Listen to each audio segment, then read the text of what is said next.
Hello, everyone, and thank you for coming to today's Play Attention webinar. My name is Gwen Sorley, and I will be your host today. I really do appreciate you coming today, taking some time out of your day to learn a little bit more about play attention and how we can customize neurocognitive training plans to improve executive function. So, just a couple of things before I start. Um, One, we are recording this event. So you will receive the webinar recording. Probably tomorrow is when that recording will be sent via email. So keep an eye out for that. You'll be able to share it with any staff members or family members who are unable to attend today. Also, at any time, if you do have questions or comments, please do use the chat box. It's great when we can interact, and everyone will really get more out of the experience from your questions and your comments as we move forward. Also, occasionally I might ask you to raise your hand or thumbs up, so please do interact with me. So now, again, my name is Gwen Sorley. My background is in education, and I started using play attention with my clients back in 1996. So I've been using play attention with my clients for about 30 years now, and I've used it with every age from 5 years old all the way up through adulthood. So hopefully, my experiences using play attention and neurocognitive training will help you get a better understanding of the program and our process. So, as we're getting started, I look at a lot of the people who are in today's list. Many of you, I notice or recognize your name from last week's webinar, our ADHD IQ webinar that many of you attended. And we talked about some of the myths and the realities of ADHD. So I see a lot of you were at that webinar. If you didn't see that webinar, you can type in webinar and I'll make certain that you do receive the recording because I think a lot of people got a lot of information out of that webinar that they were wondering about ADHD. So I'd be happy to share that recording with you. Also, many of you have been to other webinars where we talk about different areas of executive function. And, when we discuss executive function and ADHD, we're often talking about tips and strategies. We talk about the topic, but we also get into tips and strategies that you can use to help improve time management and what else have we worked on? Organization, emotion regulation, rejection sensitive dysphoria. We've done a lot of different webinars throughout the years, and we always provide those tips and strategies, something that you can take away from that webinar. And we want you to have the tips and strategies. Those are important to have in your toolbox. But at the end of the day, we have to get to the root cause so that all of those tips and strategies can work for you. I'll give you an example of why this is important, and I bet many of you can really relate to this.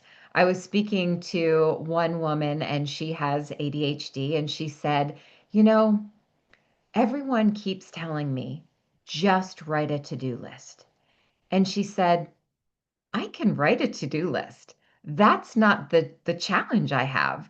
The challenge is that I start every single day with a to-do list and I have lots of different things on that list, but at the end of the day, I don't get anything done on that list. So I can create the to-do list, but I'm not able to get anything done. Can any of you relate to that? Have you tried tips and strategies? You can raise your hand or type in the chat box, share what you've tried in the past. Yeah, a lot of you are raising your hands and it can be frustrating sometimes because you hear about all these tips and strategies. You go to YouTube and TikTok, and they tell you all these strategies you should be implementing. And you think, why are these strategies working for everyone else and not for me or not for my child or my clients? And that is because there are a lot of cognitive skills that are typically very challenging for individuals with ADHD.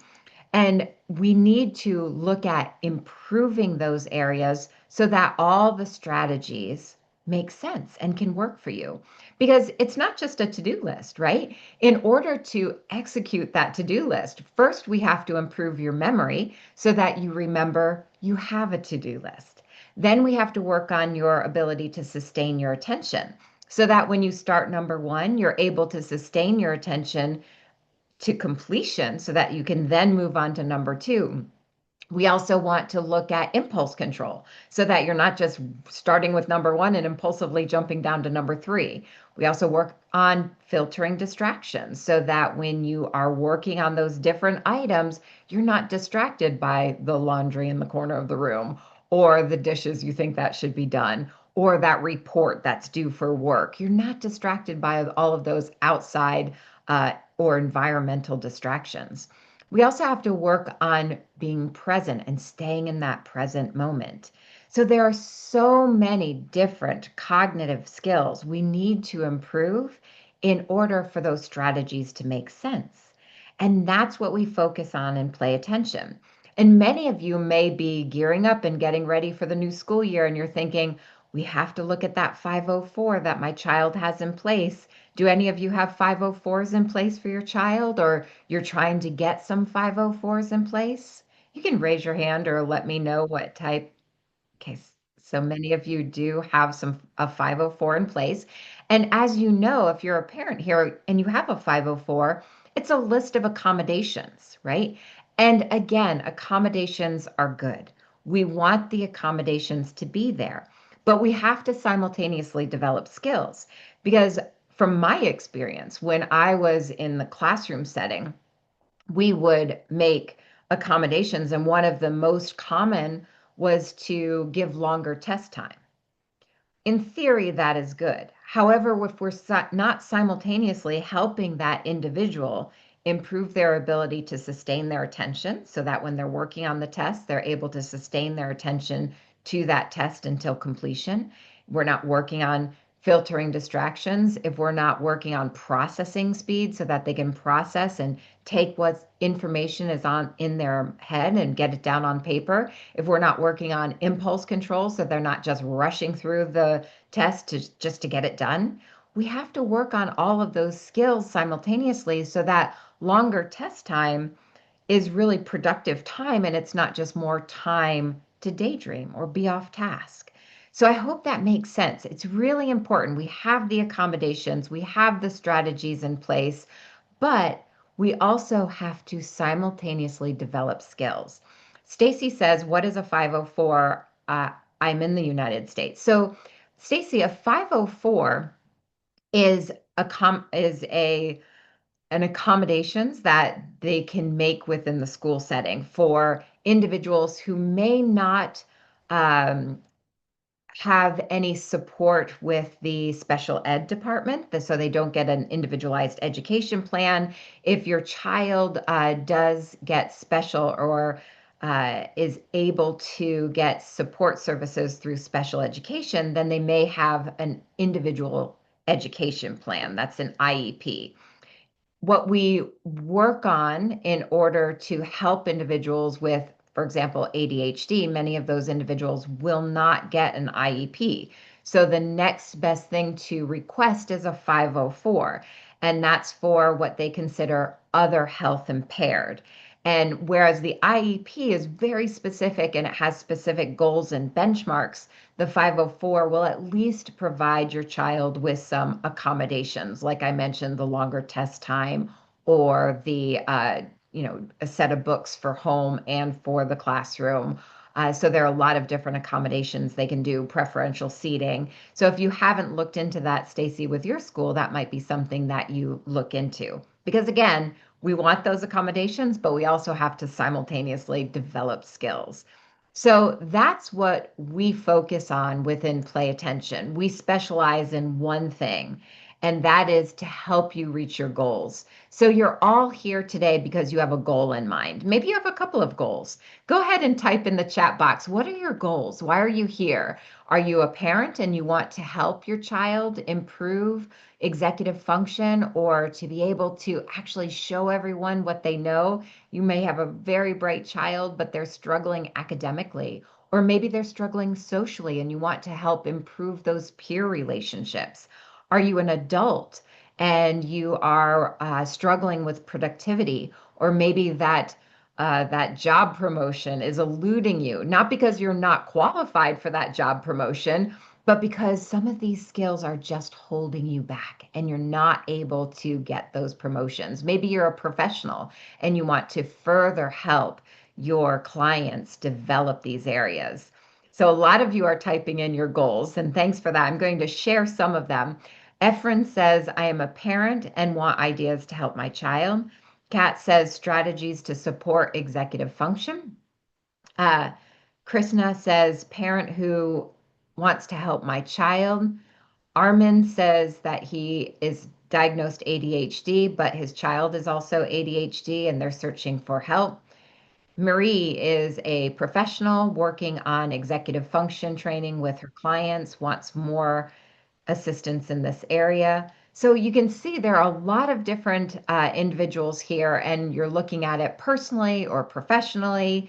Larissa wants to help her child and herself. And I think what Larissa brought up, and another individual here that I read just a short while ago, you're looking at this for yourself and also for your child. And I think that's really important to keep in mind that we don't know what causes ADHD or an attention difficulty, but it does seem to run in many families. So it is very rare that we only work with one family member. Typically, we are working with at least one parent, at least one child, if not the entire family. So if you're looking at play attention for home use, because we do have that home system available and then also the professional. But if you're looking at it for home use, keep in mind we can customize a plan for every individual in the family. And if you're here as a professional, that's also important to keep in mind because when I was working privately, I often would work with multiple family members.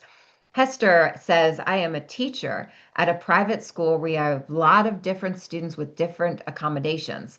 Also, a parent with a child that has ADHD. Need more tools to implement daily for everyone to work and come into contact with that may need similar tool sets. Excellent. Very good. So thank you everyone for sharing. Corey says, want to help my kid improve his executive function, focus, emotion regulation, and impulse control. Corey, you bring up a lot of hot topics, and we are going to address all of those. But I really appreciate what you're saying there because what makes us unique and effective is what we teach and how we teach it.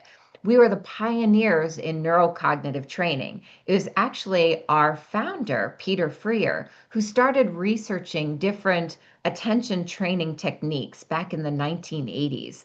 And what he came across was the work that Dr. Pope and Dr. Paulson were doing with NASA.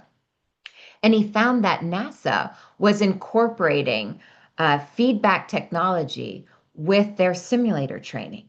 So that means when they were doing their job, when their pilots and astronauts were doing that flight simulator training, they were monitoring the brain states of those individuals. And if the pilot or the astronaut was very attentive, they were in the zone, then all of their controls in the simulator were automatic. It was very easy for them to do their job.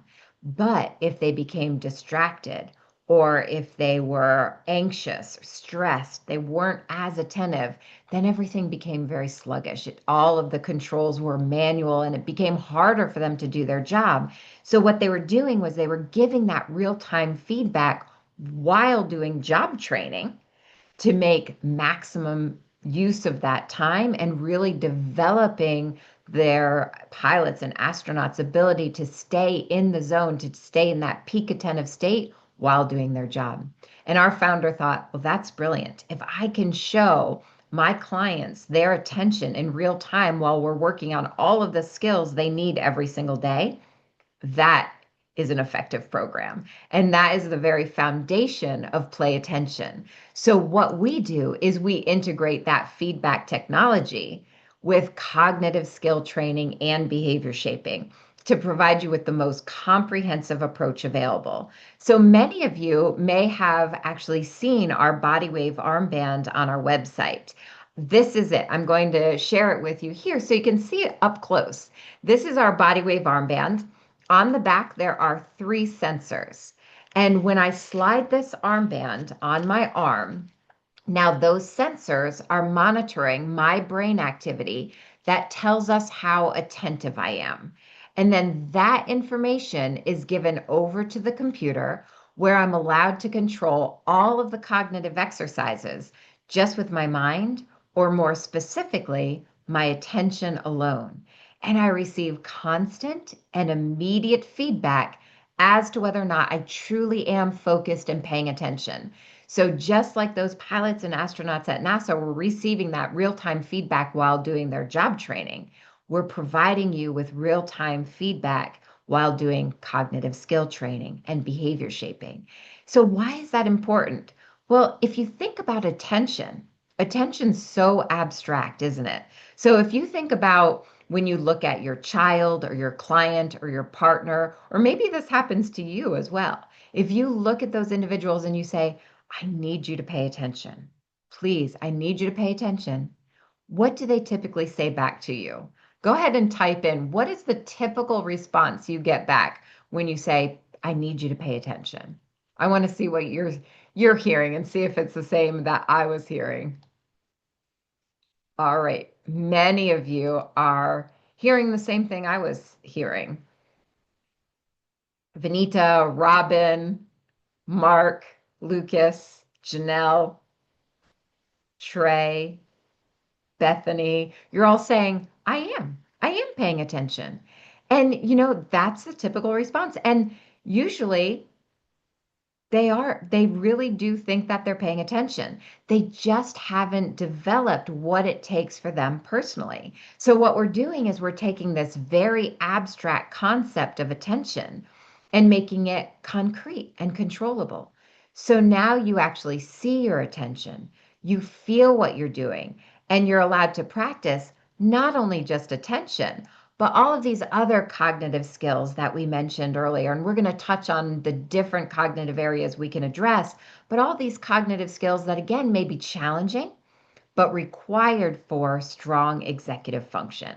So this means all of our cognitive exercises are brain enabled. You have to be paying attention in order to activate the activity.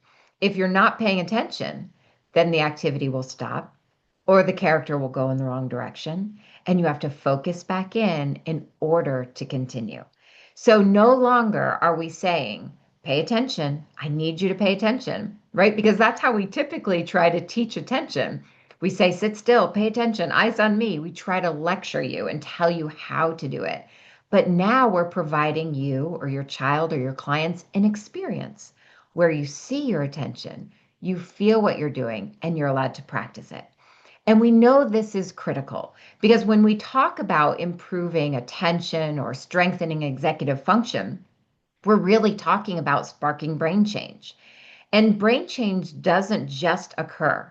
There are very specific catalysts that need to be in place that are required to spark that brain change. So, one is attention. And we just talked about how we are incorporating that attention into the process. So, remember, I have that body wave armband on that's monitoring my attentive state, my brain activity that tells us how attentive I am. And that is really critical for to spark that brain change because you can have a great teacher. You can have a great counselor. You could have a fantastic life coach. But if you're having a hard time paying attention to that individual or the process, then it's hard to get maximum benefit. So that's why we make certain that no matter what you're working on, you are actively engaged. So there we take care of that first catalyst required for brain change. Now we also incorporate challenge because we know if you come into a learning situation and you are 100% successful, and let's be honest, all of us would love to be 100% successful, right? That would make us very happy, but it's not going to challenge you. It's not going to spark any brain change because you've already mastered it. There's no reason to spark brain change if you've mastered the area already. So we have to provide challenge. So within our program, we have what's called an auto adjust algorithm. And that means when you put that body wave armband on, we're looking at your best ability to pay attention. And the bar is set there. If you're able to reach or exceed that level of attention, then you can activate the exercise. If you are able to maintain that level of attention, now we have to challenge you. So in the background, we raise the bar just a little bit. Now you have to be that much more attentive in order to be successful. The opposite is true too. If you start getting fatigued or you're not able to gain that level of attention that you initially were able to reach, then we bring you back down to the last successful level and gradually build you up. So that's important to keep in mind too, because I know some of you are thinking, but my child's already frustrated at school or at home, or I get easily frustrated.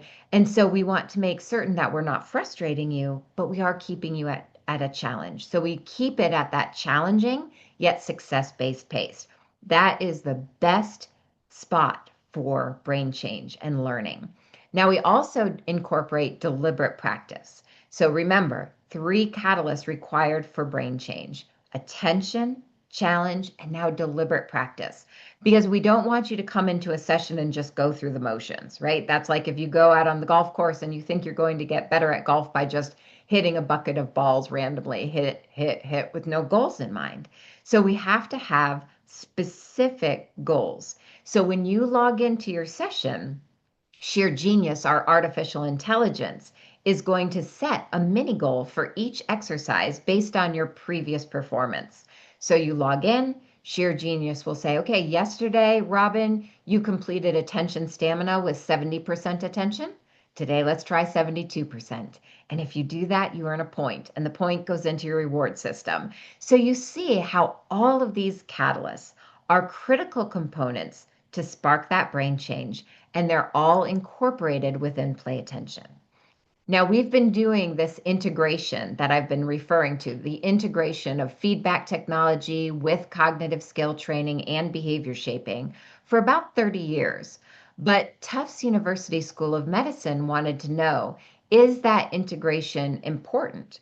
Or can we just simply give you a series of cognitive exercises, or what you hear a lot about as brain games or brain training apps, and get the same results? So they had three different groups of individuals, all identified as ADHD. The first group received play attention. So they had the full integration, just like NASA integrated, right? We had that full integration. The second group received just cognitive exercises. So brain games, brain training apps, no feedback technology, no behavior shaping. And the third was their control, and they received no intervention at all. And at the end of the study, the play attention individuals were the only group that showed global improvements. So that's important to keep in mind.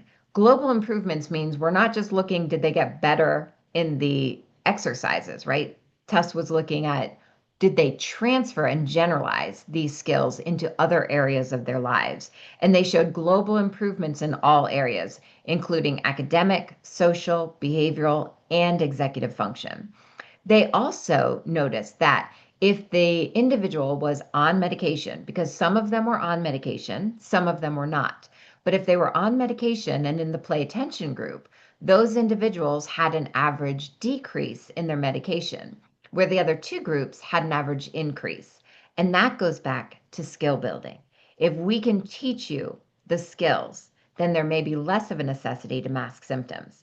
So we didn't really talk about that as of yet, but I know some of you had that question. You can use play attention whether you're on medication, not on medication. Either way is fine. Medication works for a lot of people by controlling symptoms.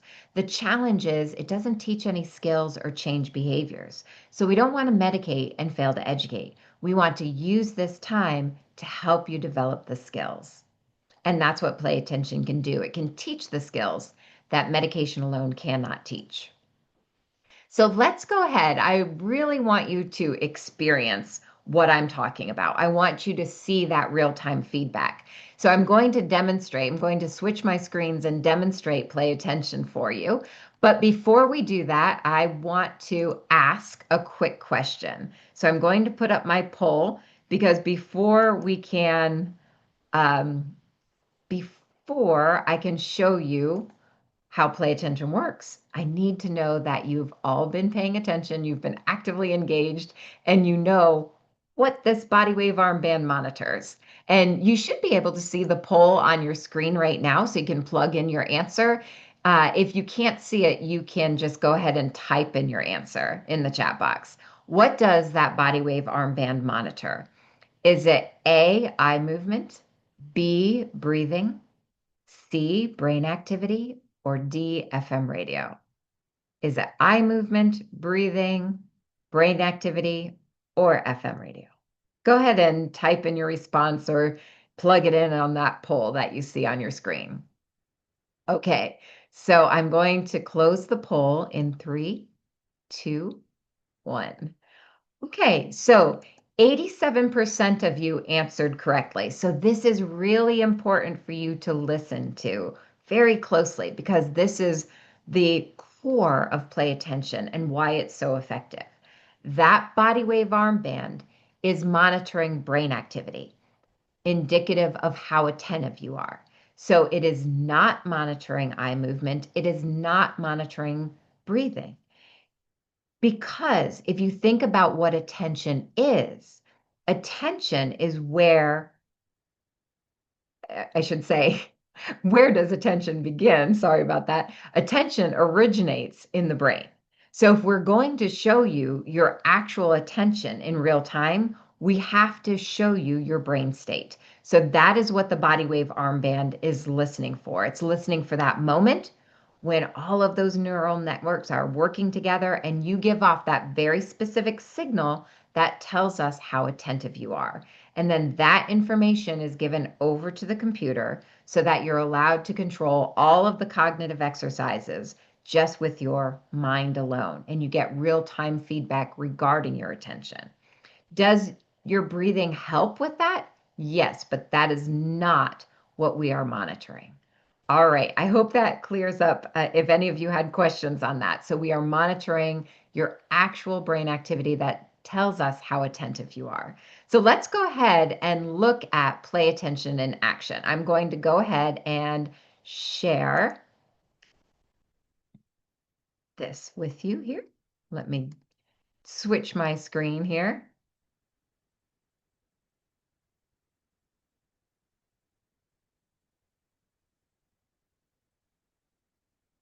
Okay. All right, I have gone ahead and I've switched my sharing here. So hopefully you should be able to see the play attention interface in the background. Could you just type yes or do a thumbs up if you do? Zoom has changed a few little things today on me. So just verify that you do see all of the different cognitive exercises if you would. Okay, excellent. Thank you for that. Excellent. Okay, so now I'm going to go ahead and show you one of these exercises, but you see here, there are lots of different cognitive exercises on the screen. And as you review these, keep in mind that you will not need all of them. That's where the customization comes in. What is important to remember is that no matter what you're working on, whether it's attention stamina or task completion or working memory, remember you have to be paying attention. Again, if you're not paying attention, the activity will stop or the character will go in the wrong direction. So when you start play attention, you're actually assigned a focus coach, one of our coaches here on staff. And that individual is going to learn a little bit more about your specific needs so we can customize the plan. And then once we customize your profile, you'll have access to the different cognitive areas that are most important for you. So let's go ahead and I want to share with you attention stamina. So attention stamina, our goal here is teach you how to direct and sustain your attention to low stimuli at will, much like being able to pay attention to the teacher in the classroom or your colleagues in the workplace. So now remember, I have the body wave armband on that's monitoring my brain activity, and I can choose from different characters, but one is this diver. When I click play, and before I click play, I want to mention to you that I can't see your questions while I'm demonstrating this. So you can keep your questions coming, but I will have to circle back around after the demonstration to answer your questions. So I'm going to go ahead and click play. And once I click play, you're going to see a transition screen. So in a moment, you're going to see your game is loading. And this is just simply helping me transition from our conversation into the actual exercise itself. Once we get hot, and I'm going to turn down my volume just a little bit so that you can hear me and you're not distracted by that noise. Now you see my character is at the top of the screen, and my attention here is white because I'm not paying attention. I'm distracted. I'm talking to you. So now I'm going to stop our conversation. I'm going to pay attention to my task at hand. Once I'm paying attention, you're going to see that I'm able to swim that character all the way down to the bottom of the ocean just with my mind alone, just with my attention. If I get distracted, then he's going to start to float out. And then I know I have to control and focus back in. So I'm going to stop our conversation, focus in.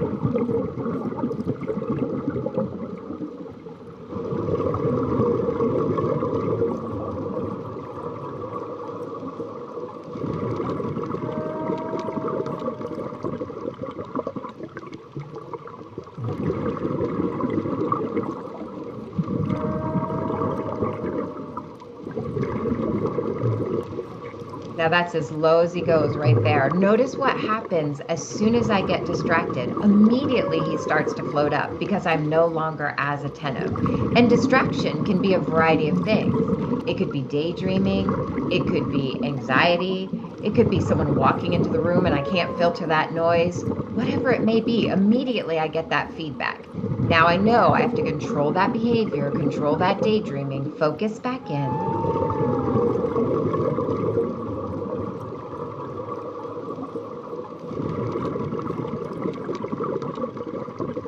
So you see, it's kind of like a piece of exercise equipment for the brain.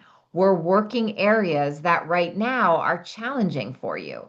And when we can provide you with that constant and immediate feedback regarding your attention, you're then able to develop the self-regulation and self-monitoring you need in order to recognize when you're paying attention, recognize when you're not paying attention, and more importantly, when you're not, you'll know how to correct it because we've given you an opportunity to actually practice it.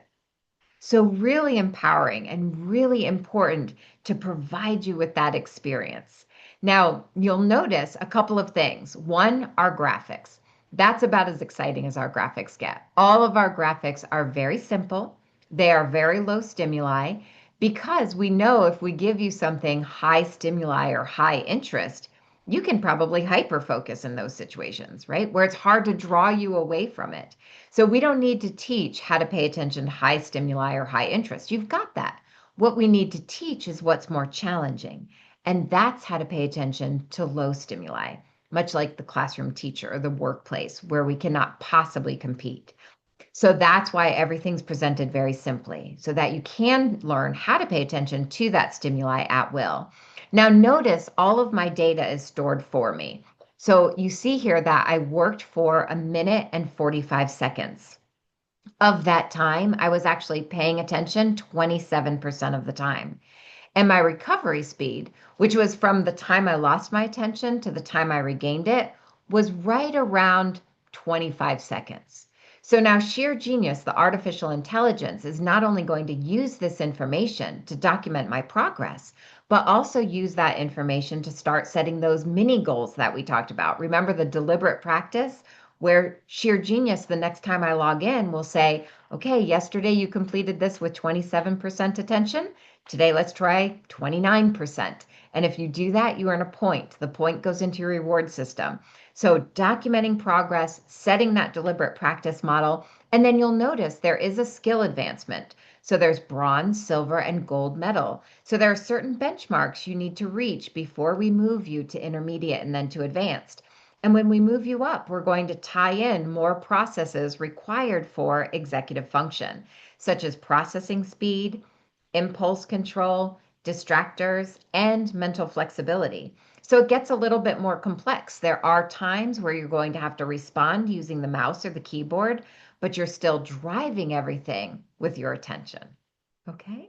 So I hope that makes sense. I hope you understood how I was actually controlling that. And now I'm going to switch back to our presentation here. And like I said, please do keep your questions coming. All right. That says, what's in the chest? on the floor of the ocean. So you were looking at the little distractions we have in the background there. So that's a good question. So when you noticed, if I was able to maintain my attention and stay down towards the bottom of the ocean, the very bottom, Cat, then a coin would appear. And that would have just been a little bit more added incentive or added reinforcement, I should say, to doing a good job. Good question. All right. There was also another question. Kat also asked, um, how can it monitor brain activity? So, Kat, let's think about you're asking about that body wave armband and how it monitors brain activity.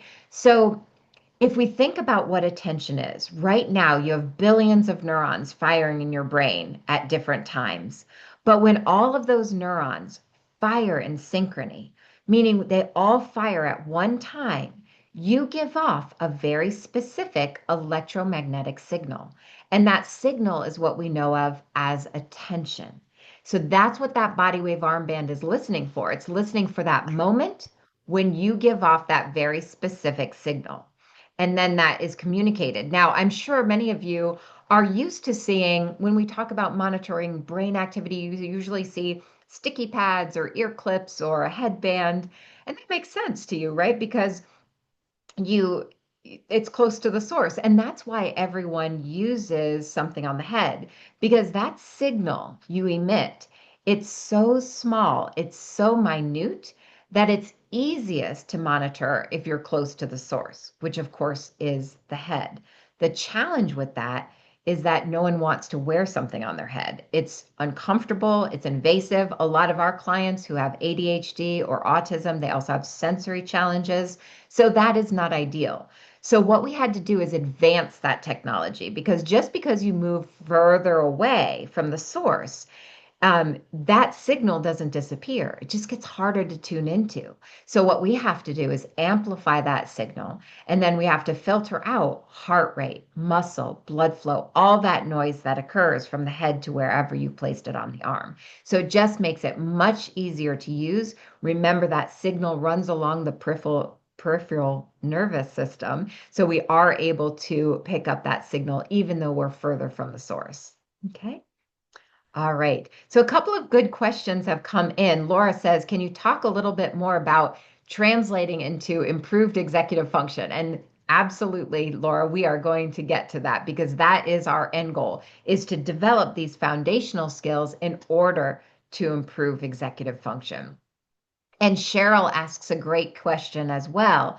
Can it train you to relax in order to focus and help with performance anxiety? Absolutely, Cheryl. And there are a couple of ways I would recommend you do that. And one, of course, is just simply developing overall executive function and that cognitive control so that you can help with that anxiety. But also, we have a mindfulness application as one of the cognitive skills you can incorporate into your program. And that is one that I really strongly recommend for a lot of our clients who have lots of anxiety or that internal dialogue that tends to derail you, because that teaches you how to stay in the present moment. And that's really important because we hear so much. And you see here, one of the cognitive exercises right there, Cheryl, is the mindfulness app that you see there. And you hear so much about how mindfulness helps with the symptoms of ADHD and anxiety. And that's true. However, we can't look at someone with ADHD or anxiety and say, now I want you to practice mindfulness, because mindfulness is hard. It's hard for all of us, but especially if you have that running mind. So, what we do is we give you a visual representation so that you can actually learn what it means to pay attention. So in one of our exercises, lotus, which is incorporated into play attention, you'll have a lotus flower in the middle of the screen. Once you have your mind in the present moment, you're able to start opening that petal on the flower. If, Cheryl, you start thinking, when's my next appointment? Who do I have to call? I don't think I'm going to do well on this exam. If you start thinking in that internal dialogue, that petal is going to start to close because you're no longer in the present moment and you have to bring yourself back. So it's a really powerful way to develop that ability to stay present.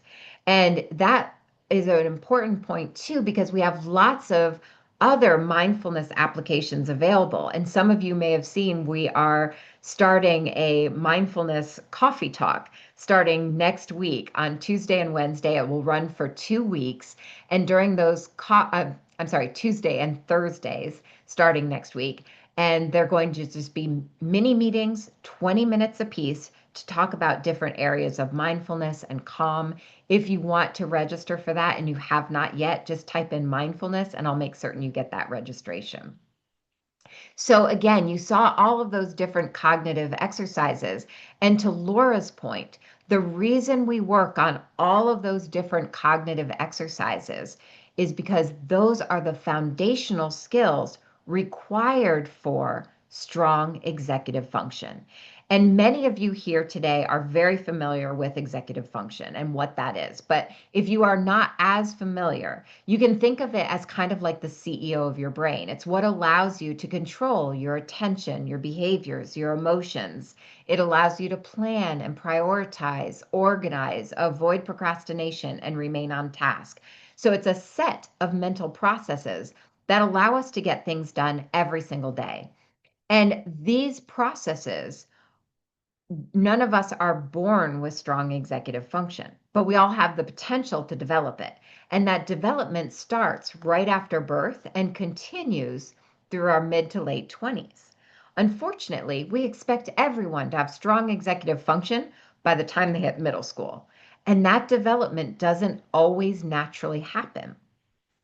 And there are a lot of factors that can inhibit that development, one of which is ADHD.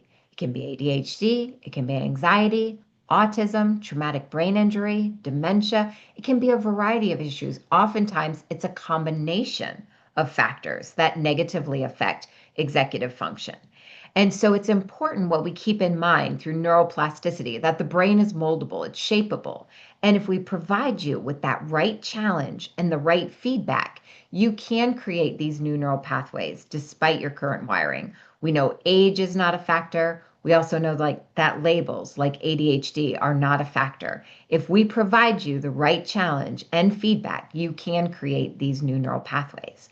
So when you look at all of these different mental processes, these are the areas that are our end goal. So I think it was Corey brought up emotion regulation was one area of concern. And so you can think about emotion regulation because you didn't see that on my screen, right? And when I showed you play attention, it's one mental process within executive function. But in order to improve emotion regulation, there are a variety of skills that are required because I am sure Corey has taught her child how to use strategies. You've talked about strategies, you've talked about tips. What should you do when you get into this situation? How should you respond? And in the heat of the moment, those strategies are not utilized. And you may see this in yourself or your clients as well, where you know what you should have done after the fact, right? You can talk about the strategies. You may even feel badly about how you responded. In order to improve emotion regulation, we have to develop skills. That means we have to work on your ability to sustain your attention to the entire situation. We have to work on processing speed so that you're processing all of that information. We have to work on impulse control so that you're not just impulsively responding with that first emotion that comes to mind. We have to work on mindfulness so that you're able to stay in the present moment and not let that internal dialogue derail you. We also have to work on working memory so that you can think about prior experiences and better evaluate what the best response is, or think about those strategies you have in your toolbox and utilize them. So you don't think about it, but in the heat of the moment, you need to have those foundational skills. So you can break down any mental process within executive function, and these are the foundational skills required for strong executive function. So every time you do a play attention session, you're not only developing cognitive control in all of these areas, but you're strengthening executive function. So these are some of the cognitive skills that can be incorporated into your plan. The first six are our core modules, and those come standard in the plans. So attention stamina, we all need that. That's your ability to direct and sustain your attention to low stimuli at will. Visual tracking. That's a great one if the teacher's ever said, he does great when I stand right next to him, but as soon as I walk away, he's out the window and out the door, and then he has that diffused attention. So we work on staying focused and visually tracking. Task completion. This is for all of us. Being able to start a task right away, keep our attention just on that task until completion, closed end tasking. So a 15-minute homework assignment takes 15 minutes and not 2 hours. Or if you are an adult and you find yourself saying, I start a million things, I finish nothing. That's going to be a good one for you. Short-term memory is the ability to remember dates, names, facts, filtering distractions, another really important area because we know it's not a deficit of attention, right? No one has a complete deficit of attention. That's a misnomer. It's really that you have great attention. The problem is you're paying attention to bits and pieces of everything. So we want to teach you how to stay focused to what's important and filter out all of that unnecessary stimuli. An academic bridge, you may have seen that on my main screen. Academic bridge is encouraging that transfer and generalization even more. So this is where we can actually ask you to do real office work or real homework while connected to the body wave armband. So you see my client here, he has that body wave armband on, but he's not doing one of our modules. He's actually using the body wave armband while he's doing his coursework. And as long as he's paying attention to his course, and it can be reading, it could be math, it could be writing your report, it could be paperwork that you have to do. He's hearing from the computer, good, great. If he starts to drift, he'll hear focus, and then he knows he's not in that state he needs to be in order to process and complete. So no more mom and dad standing over your child saying, get back on track, get back on track. Or you, when you're working and you think, I've been working on this one email for 25 minutes. Where has my mind been? You're going to learn how to apply this level of attention while actually doing your real work. Okay, really powerful. And that's all part of your program. Then we have masterclass modules that we can pick and choose at any time. And those include working memory, which probably many of you want to incorporate, auditory processing, the ability to follow through with multiple step and verbal instructions, hand-eye coordination, social skills, being able to pick up on those social cues, spatial memory, remembering where things are located. We have mental math for first graders and second graders, mindfulness that we talked about earlier, and motor skills. So you see that there are a variety of skills. And again, the reason we work on all of these different cognitive skills is because if we break down any of those mental processes within the executive function wheel that I showed earlier, these are the cognitive skills required for executive function. You cannot strengthen executive function without developing these core skills. Okay. Now, if you're wondering, I know a lot of you here today may have gone through assessments already. And you may think, oh, check the boxes. I need all of them, or I need 6 of those. You already may know what cognitive skills you would like to work on, or what your clients need, or your child. But if you have a question of what would your program look like, if you haven't already taken our online ADHD test, you may have already taken it. But if you take that test, you will automatically get a full report, and that will pinpoint the different cognitive skills that we just talked about and tell you what your customized plan would look like. So if you want a link, a direct link, so you can see what your customized plan would look like, or what we would recommend for your plan, you can type in test, and I'll make certain you get that link. It'll be in our upcoming emails. And then just click that link and answer it for yourself or your partner or your child. You can fill out multiple ones, but that really gives us a good starting point because then we can further narrow down what's most important for you. Now, if you already have gone through assessments, your focus coach can use the assessment information that you already have And we can use that information because I know many of you have, a 20-page neuropsych evaluation, and you say, I have 20 pages of information, but now what do I do? How do I improve these areas they're citing? And we can use that to help customize your plan. Also, if you do want to get a further look at your attentional control, we do have the focus assessment, which is a norm reference test of attentional control.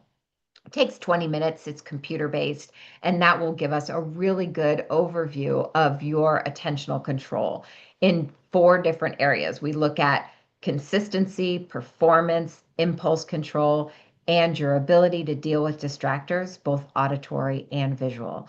So just know that we are going to be documenting progress all the way through. We'll get that starting point, customize your plan, and we'll be customizing your program as we proceed through the learning process. So let's just summarize what your Play Attention program will look like. First, you'll have a full support team behind you. I've talked a lot about the technology and how amazing it is, but it's important that we have a supportive team behind you as well. So you're going to meet with your tech advisor, you're going to meet with your focus coach, and your focus coach is going to be critical to your program, because this individual is going to take you through an onboarding to make certain that you're real comfortable with everything before you get started. And then you can think about that person as your accountability buddy. They're going to say, how am I going to keep you on track, Larissa? Is it a Zoom meeting once a week for 15 minutes? Is it a text message multiple times a week? Is it an email? How do we help you stay on track? Think of that focus coach as your accountability buddy to help you every step of the way. You need that person to step in and be that third party cheerleader for your child. So it's not just coming from mom and dad. That's what that person is there for. So you can also, then once they take you through that onboarding, you want to train weekly. If you're in a professional setting, most of our professionals do 2 30-minute sessions. So they work with their clients twice a week for about 30-minute blocks of time. We do recommend that you accumulate about an hour of training per week. If you're a home client and you want to break that up, you could do 6 10-minute sessions. You could do 4 15-minute sessions. A lot of our clients tend to do the 4 15 minutes. If you're doing that, that means when you log in, Sheer Genius will give you 3 different exercises for that day based on your previous performance. So you log in, Sheer Genius will say, okay, Louise, today we're going to work on attention stamina, time on task, and social skills. Not only that, but you have your mini goal. So you log in, you do your 3 exercises, you log out, there's a journal, what I did well, what I'm proud of, and then you're done. The next day, you log in, 3 new exercises, 3 new mini goals, log out, journal, done. That's kind of the process you're going to get into. And you're going to start to see good results after a couple of weeks. I mean, not a couple of weeks, I'm sorry. You're going to see that transfer and generalization after about 6 weeks of consistent training. That's average. And you'll start noticing that you are more productive. You're not as anxious, that your memory is better. So you're going to start noticing these small steps of improvement. But the research shows in order to gain permanency, in order for us to know that not only will you have these skills now, but you'll have them throughout your lifetime, that usually takes about 40 hours total. So around that 40-hour mark, so if you're planning to start now, I would plan on about 10 months of consistent training to get that 40 hours if you're working an hour per week. Around that 40 hours, we're going to be looking at, has everything transferred and generalized? Are you at that advanced skill option? If everything looks good, then we'll start graduating from the program. If it looks like there's more work to be done, we simply customize the plan and we keep going. So what's important to remember is that no matter what, whether it takes 10 months or 16 months, we continue to work as long as necessary. And even once you graduate the program, if you want to continue using it for peak performance, remember we have that challenge algorithm. So you can always continue using it for peak performance training. Your support is always there. Okay.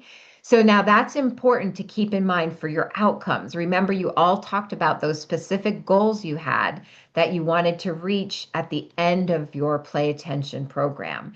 And so in order to get those good results, keep in touch with your support team, make certain you have that consistent training in place.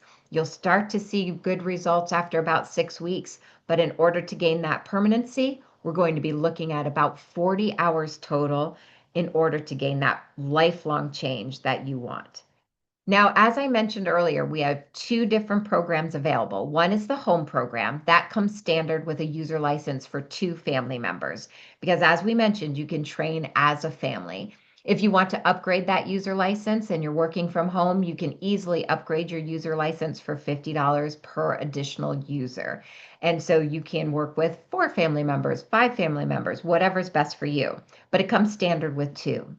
The professional system, the only difference between the two is the user license. So the professional system comes with an unlimited user license. So you can enroll as many clients into your program that you need to. So if you're thinking, I have 25 clients I need to enroll tomorrow, you can do that. The home system is a one-time fee, which is $18.95. I know we have a lot of individuals outside the US, that is US funds. The professional system is a one-time fee, which is $25.95. Remember, both of those systems come with everything you need. You have your cognitive skill training, your body wave technology, which we ship to you, your neurocognitive training plan, your unlimited support with your focus coach. If you have an FSA or an HSA, those typically do cover.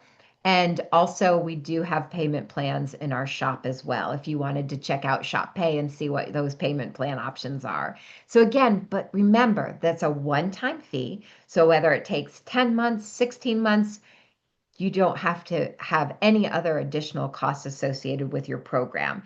And we continue working with you as long as necessary. Okay.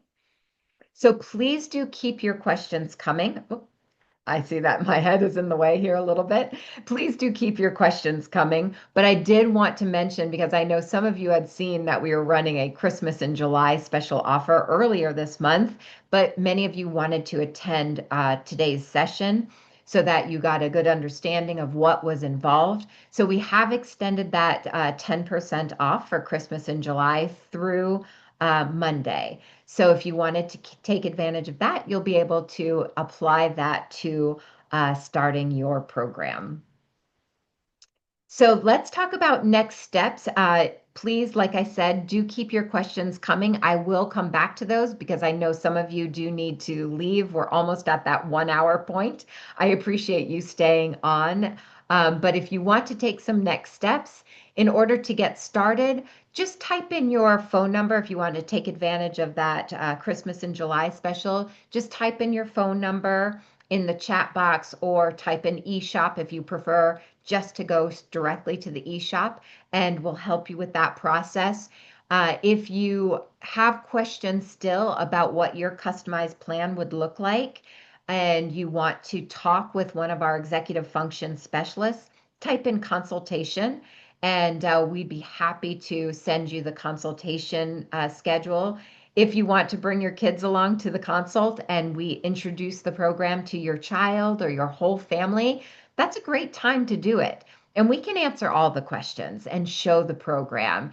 So you can type in consult or family consult, whatever works best for you. If you want a little bit more one-on-one time, if you didn't already type in test and you want to do that online test to generate the different cognitive skills we would recommend for your program, just type in test.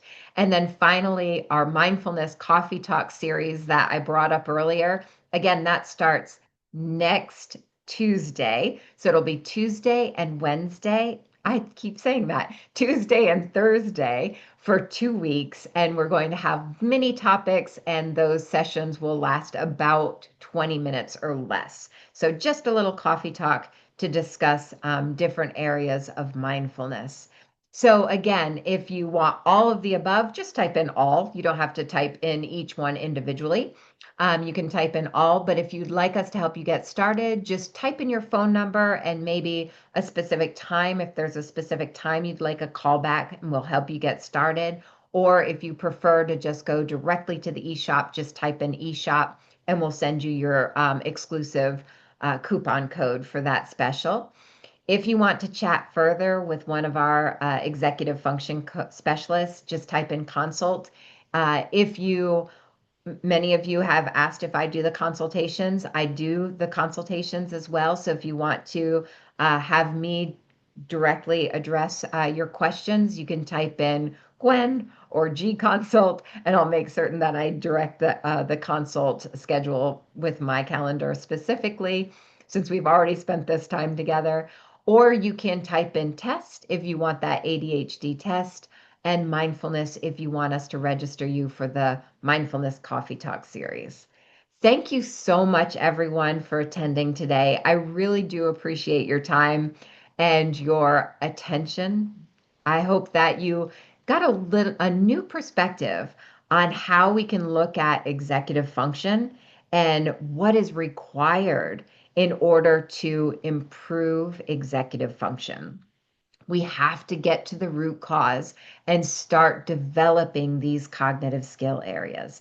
And we can customize your plan to help you or your child, your entire family, or your clients really reach their specific goals. Thank you so much, everyone. I look forward to meeting with you in a consultation or helping you get started. Or maybe I'll even see you next week when we start our mindfulness coffee talks. Thanks so much, everyone. I'll keep this list up. If you haven't typed in the next steps that you want, this will be up for a little while. So make certain that you type in all the next steps you'd like to take, and we'll be back in touch very soon. Thanks so much. Take care.